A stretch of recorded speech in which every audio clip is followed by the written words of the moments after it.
Dando un pequeño repaso, estábamos el día de ayer, estábamos viendo las importancias de estudiar el Evangelio. ¿Por qué es importante? Pues en resumen es porque hay una necesidad de estudiar las Escrituras, la responsabilidad de predicar el Evangelio, la riqueza y el poder que tiene, ¿no? Incluso veíamos el pasaje en Gálatas que nos dice que el que no diga el Evangelio correcto, sea anatema, sea maldito, ¿no? No solamente el hecho de predicar el Evangelio no es suficiente, no, hay que predicarlo como tal, como es, sin desviarnos. También veíamos algo sobre el protoevangelio, que es pues es la primera mención del Evangelio. Viene de dos palabras griegas, protos y evangelion. Es el primero o el más temprano, y buenas nuevas o evangelio, ¿no? Como tal. La primera mención del Evangelio la encontramos más específicamente en Génesis 3:15, y veíamos que vemos dos aspectos principales en este protoevangelio, que es la justicia de Dios y la gracia de Dios. Veamos su justicia en el castigo hacia el hombre y la mujer, la serpiente. Veamos el análisis de Matthew Henry, cómo él analiza la maldición de la serpiente y cómo ahí se ve la promesa de una simiente. Veamos cómo se puede ver la gracia de Dios cuando Dios maldice a Satanás, y vemos su gracia en la promesa que él hace a pesar de que nosotros fuimos en contra de él. Vemos concluíamos con la belleza del protoevangelio y lo que esto implica, ¿no? Y bueno, hoy vamos a adentrarnos en la siguiente parte, que es el Evangelio en Isaías. Ahora yo quiero animarte, pues animarte, sí, retarte a que tú puedas tener un estudio del Evangelio alrededor de la Escritura, más en el Antiguo Testamento. La verdad es que todo el Antiguo Testamento se trata sobre el Evangelio, y te animo, y la verdad es que va a ser un estudio extenso. Si no sabes qué estudiar, este es un buen tema que estudiar, el Evangelio en el Antiguo Testamento. Es muy amplio, es muy extenso, y hay gran variedad y gran riqueza en lo que podemos encontrar. Libros como Isaías, libros como Ezequiel, libros como Zacarías. Podemos encontrar grandes promesas y profecías sobre el Evangelio. Las podemos encontrar incluso en Éxodo y vaya, muchos otros aspectos del Evangelio. Pero hoy vamos a limitarnos solamente por el tiempo que tenemos Evangelio en Isaías. El día de ayer veíamos por qué es importante la riqueza de Isaías 53, por qué es importante este capítulo. Veíamos que es conocido como el primer evangelio en todas las escrituras. Isaías 53 es la primera mención de un evangelio completo en toda la escritura. No encontramos un evangelio, antes que en Mateo, antes que Marcos, antes que Lucas y Juan, encontramos Isaías 53, que da una explicación muy satisfactoria y comprensible de lo que es el evangelio, desde su nacimiento hasta su ascensión y su pronto regreso en su segunda venida.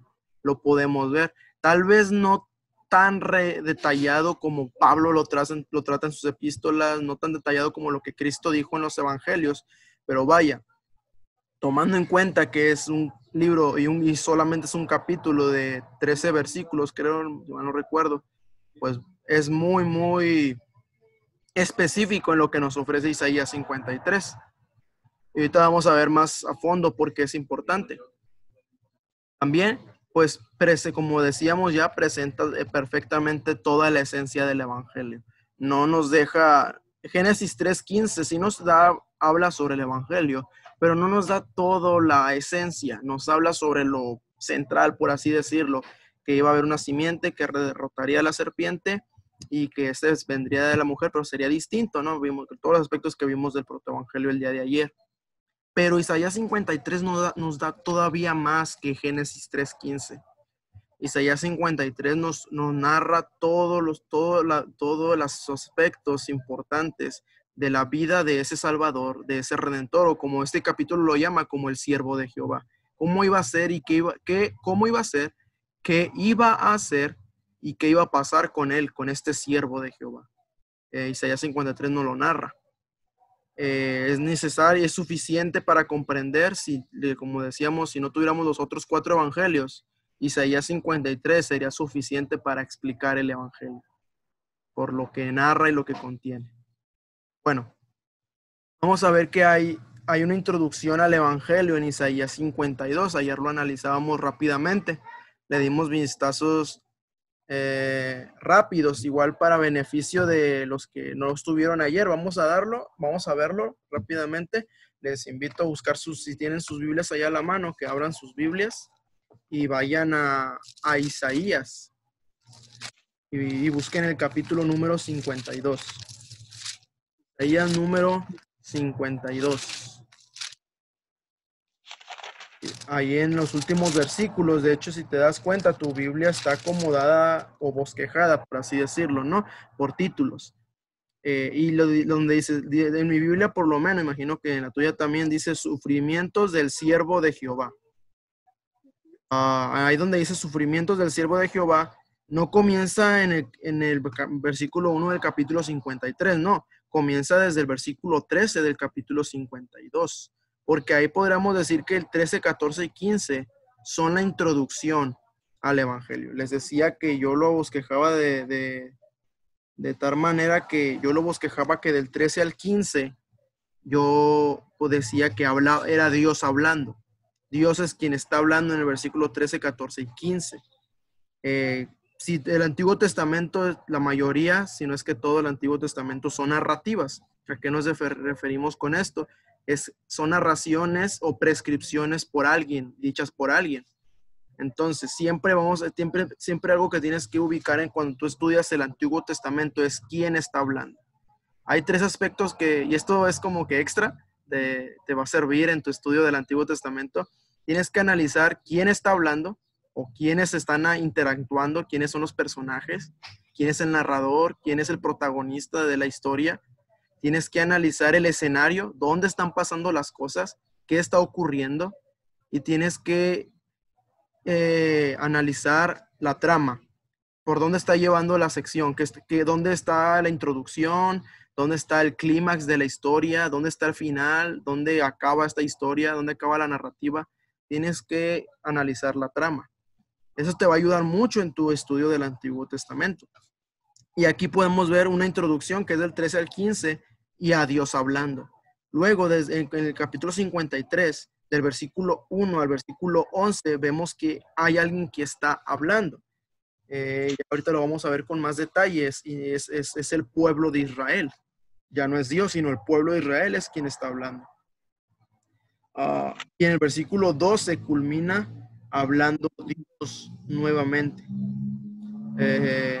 Si te das cuenta, en el versículo 13 dice, he aquí que mi siervo, es Dios hablando. Luego el 12 termina, el versículo 12 del capítulo 53 termina, por tanto yo le daré parte con los grandes. Ya no está hablando en plural, habla en singular. ¿Quién es? Pues Dios está hablando ahora. Entonces esa es la manera en la que yo lo acomodé, como yo lo interpreté. Ahora, vamos a analizar ese primer punto. El siervo que vendría sería Dios. Versículo 13 en el capítulo 52 dice, he aquí que mi siervo será prosperado, será engrandecido y exaltado, y será puesto muy en alto. Veíamos que esto lo podemos conectar con Isaías 6. En Isaías 6:3 se ve que dice que pues, encima de él, versículo 2, perdón, 6:2 dice, por encima de él había serafines, cada uno tenía 6 alas, con 2 cubrían sus pies y con 2 volaban. Y el uno al otro daba voces diciendo, Santo, Santo, Santo, Jehová de los ejércitos, toda la tierra está llena de su gloria. Y los quiciales de las puertas se estremecieron con la voz del que clamaba, y la casa se llenó de humo. Entonces dije, Isaías hablando, ay de mí, que soy muerto, porque siendo hombre inmundo de labios y habitando en medio del pueblo que tiene labios inmundos, han visto mis ojos al Rey, Jehová de los ejércitos. Y voló hacia mí uno de los serafines, teniendo en su mano un carbón encendido, tomando del altar con unas tenazas, y tocando con él sobre mi boca, dijo, he aquí que toco tus labios, y es quitada tu culpa, y limpio tu pecado. Después oí la voz del Señor que decía, ¿a quién enviaré y quién irá por nosotros? Entonces respondí yo, heme aquí, envíame a mí. Y vemos cómo Isaías es comisionado por este Señor, quien está reinando. Algo interesante y algo que podemos analizar. Quisiera tener el tiempo para analizar este pasaje, pero si tomo el tiempo para analizar este pasaje a fondo y explicarte lo que te voy a decir ahorita, la verdad es que tomaría casi toda la sesión, si no es que la mitad, y no nos permitiría abarcar los demás temas. Tal vez en la semana o mañana, tal vez dependiendo cómo ande de tiempo, les mande una predicación o una parte de una predicación en la que un hombre llamado, no sé si has escuchado de él, Sugel Michelén, él analiza este pasaje, Isaías 6, lo analiza y en el estudio que él da se comprueba, y aún yo lo creo por convicción propia y por estudio propio, que quien está en esta visión que Isaías está, no es Dios Padre. Muchos piensan, y podría uno llegar a pensar y sin ningún problema, y la verdad yo creo que aún es legítimo si lo quieres pensar así, pero por la evidencia como él conecta los versículos y el estudio que se ve, es muy legítimo creer que no es Dios Padre. Ahora, en toda la escritura solamente hay 2 menciones y por el tiempo no vamos a ir a verlo, pero tú puedes revisarlo después.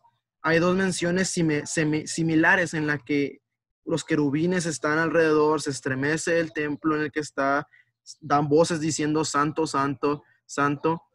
Solamente es en Isaías 6 y esto lo volvemos a ver hasta Apocalipsis en el Nuevo Testamento. Apocalipsis 5 me parece, o Apocalipsis 6, no recuerdo qué pasaje es, pero ahí volvemos a ver que nuevamente pasa una situación similar, pero en Apocalipsis sí podremos llegar a pensar por las descripciones que es Dios Padre. Pero aquí por la evidencia y les digo, quisiera tener el tiempo, pero a lo mejor en la semana ya como contenido extra se los mando. Podemos ver que en Isaías 6 lo más probable y lo más legítimo es pensar que es el Señor Jesucristo. La persona o aquel a quien Isaías está viendo en su visión es Jesucristo. Jesucristo en su trono. Jesucristo entronado es el quien está viendo Isaías. Y eso lo conectamos ¿con qué? Con Isaías 52, versículo 3, el que dice, he aquí que mi siervo será prosperado, será engrandecido y exaltado y será puesto muy en alto. ¿Por qué? Y ahora estamos viendo esto que es una profecía. Esto será después. Dice, será. Mi siervo será prosperado, será engrandecido y exaltado y será puesto muy en alto. Está hablando que este siervo sería puesto en alto. ¿Quién es el único quien puede ser puesto en alto? Si toda la teología de la Biblia vamos a entender que hay un rey de reyes y señor de señores. Eso mismo lo reconoce Nabucodonosor en Daniel capítulo 4, que no hay nadie más grande, hay un supremo gobernante quien es Dios. Lo que está diciendo este pasaje, va a venir un siervo, pero este siervo no va a ser cualquiera. Este siervo va a ser Dios mismo, hecho carne. ¿Por qué hecho carne? Porque en el capítulo 14, en el versículo 14 dice, como se asombraron de ti muchos, de tal manera fue desfigurado de los hombres su parecer, y su hermosura más que de los hijos de los hombres. Va a ser desfigurado en su cuerpo de hombre. Este siervo va a ser Dios porque será engrandecido y exaltado, teniendo el lugar que él merece por su deidad. Pero este personaje va a ser hombre al mismo tiempo. ¿Por qué? Porque ¿cómo sabemos que es hombre? Bueno, hay una simiente prometida en Génesis 3:15, conectándolo con ese pasaje. Tenía que ser hombre. ¿Por qué? Porque así Dios lo dijo en Génesis 3:15, la simiente de la mujer golpeará en la cabeza a la serpiente. La simiente, es decir, alguien descendiente de la mujer, un hombre, tendría que ser que cumpliría esta promesa. Tendría que ser un hombre, pero no podría ser cualquier hombre. ¿Por qué? Porque el hombre no puede obrar por sí mismo para su salvación. Por eso tendría que venir un redentor que el Señor traería, porque el hombre es incapaz. ¿Quién más si Dios, no Dios mismo, hecho carne, iba a obrar para salvación?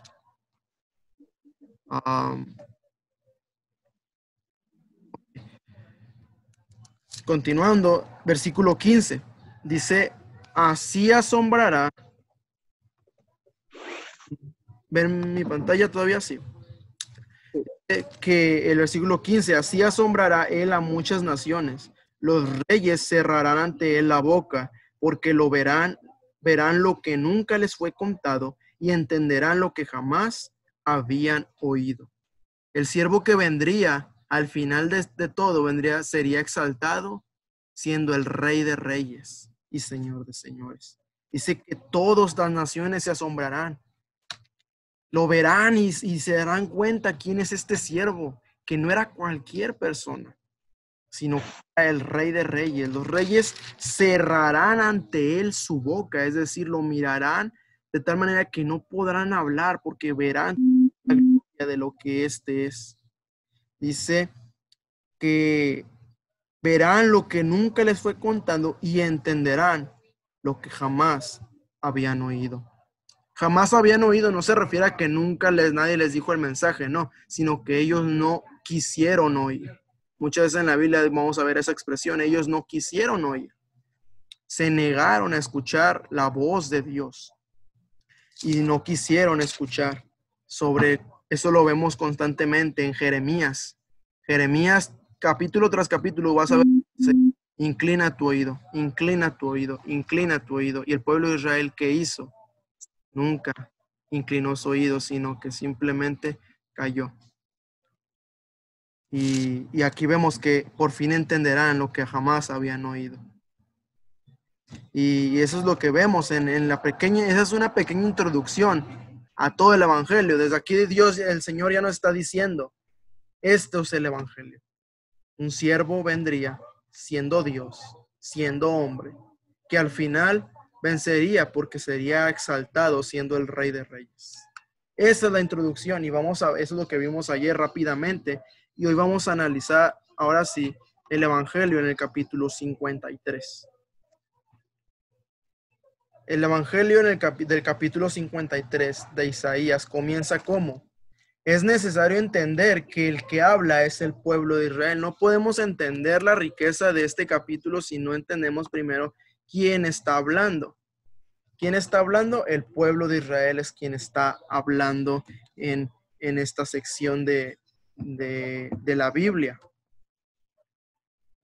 Si vemos todos los verbos que podemos ver, y por el tiempo, y tal vez se les pueda hacer algo pesado leer tanto, pero vamos a ver que en toda esta narrativa, quien está hablando es el pueblo de Israel.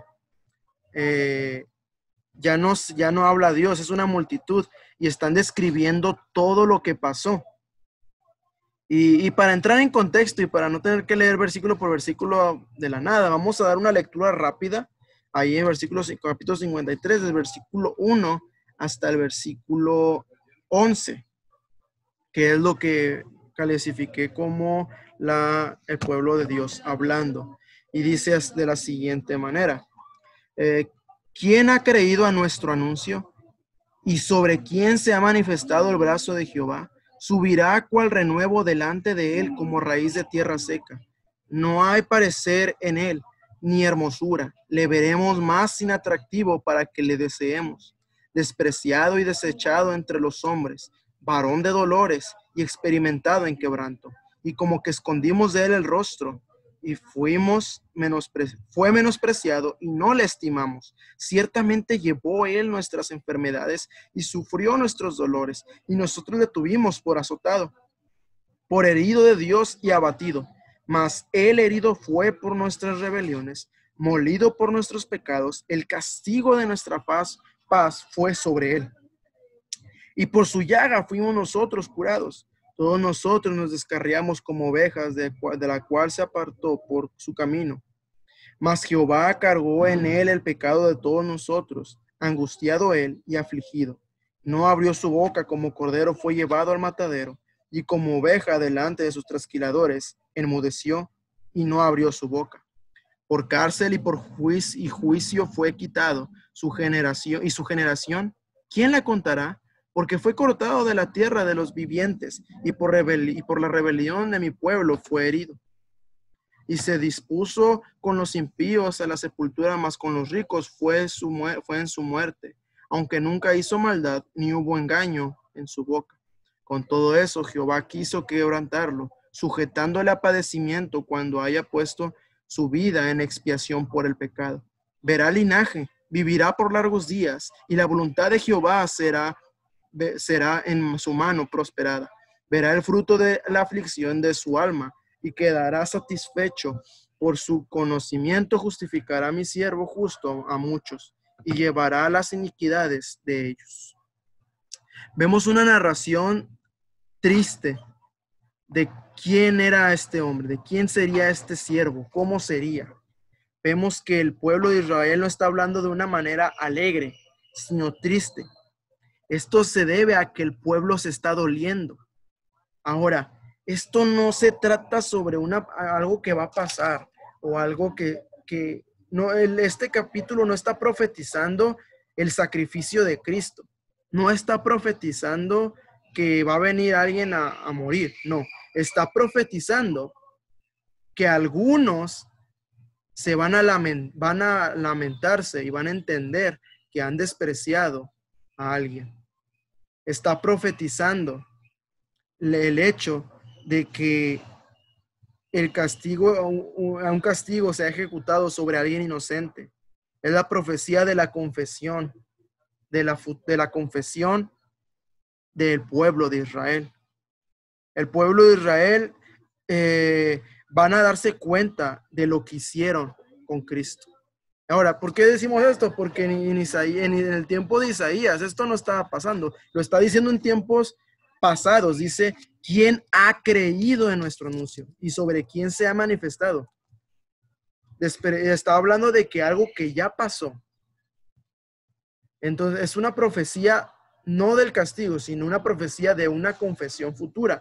Y eso se trata sobre la profecía de Zacarías 2:10. Canta y alégrate, hija de Sión, porque aquí yo moraré en medio de ti, ha dicho Jehová. Luego el capítulo 13 y el versículo 1 dice, en aquel tiempo habrá un manantial abierto para la casa de David y para los habitantes de Jerusalén, para purificación de pecado y de la inmundicia. Esto está hablando sobre un futuro igual, siguen siendo profecías. Dice en aquel tiempo habrá un manantial abierto para la casa de David. ¿Quién es la casa de David? El pueblo de Israel. Y para los habitantes de Jerusalén, para la purificación del pecado y la inmundicia. ¿Qué es la purificación del pecado? ¿Quién es este manantial? Bueno, es Jesucristo.